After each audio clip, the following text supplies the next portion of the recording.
And good morning. I'm Eric Sapanik. This is Steve Rand. It's February 2nd. Happy Ground Hog days. This is the Gold Spot.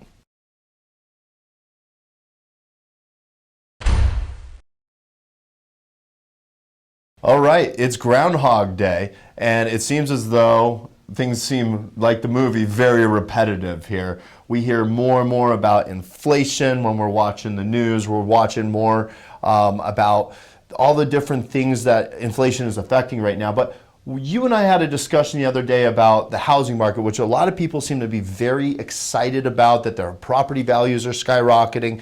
However, when you talk to some of the parents out there of young adults, it's a little bit different. Steve, can you elaborate on that? Well, yeah, I think it originally came from, I was talking to my 16-year-old daughter, and she said, how old were you when you bought your first house? And I started to laugh because, that was when I was a kid and you were saving for your first house, you thought you were going to have it maybe sometime around maybe 23, 24 years old, something like that.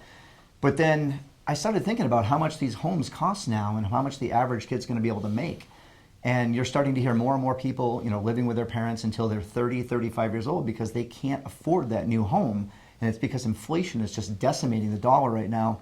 And people don't really understand that this isn't, it's great that home values are going up, but unless you have multiple properties and you can sell one for a huge profit, it's not necessarily a good thing, because how are you going to be able to, even if you sell your home and you take a profit on it, you've got to pay so much more for that next home. Wages aren't going up enough to compensate for that. So what does that mean for the average person? And then we discussed what that means as far as how that's going to impact gold. And what are you hearing about that with people right now? The number one gripe is, why hasn't gold done a tremendous amount of profitability in the last 365 days? Because we've seen obviously an ample amount of inflation in that amount of time. Gold is reactionary, but it doesn't always happen right away. Steve and I have been in this since before the housing crash, during the housing crash, and we'll tell you right now, during the housing crash in '08, yes, we saw some movement, but it really wasn't until 2011 that we really saw that huge spike, that $1,200 spike in gold. And that was the time frame that was really crazy.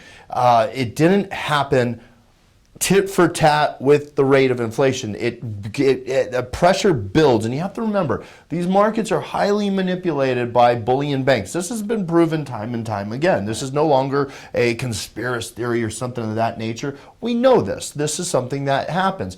But when that pressure builds to be too much, because gold's worldwide traded, the overall consumption of it, that's what creates that pop. And once it gets going, you want to be in front of that. You don't want to be trying to, run and catch that train. You want to catch that. You want to jump on the train before it leaves the station. And right now, I would say, is a great time to do it. There's still product. There's still availability to good product.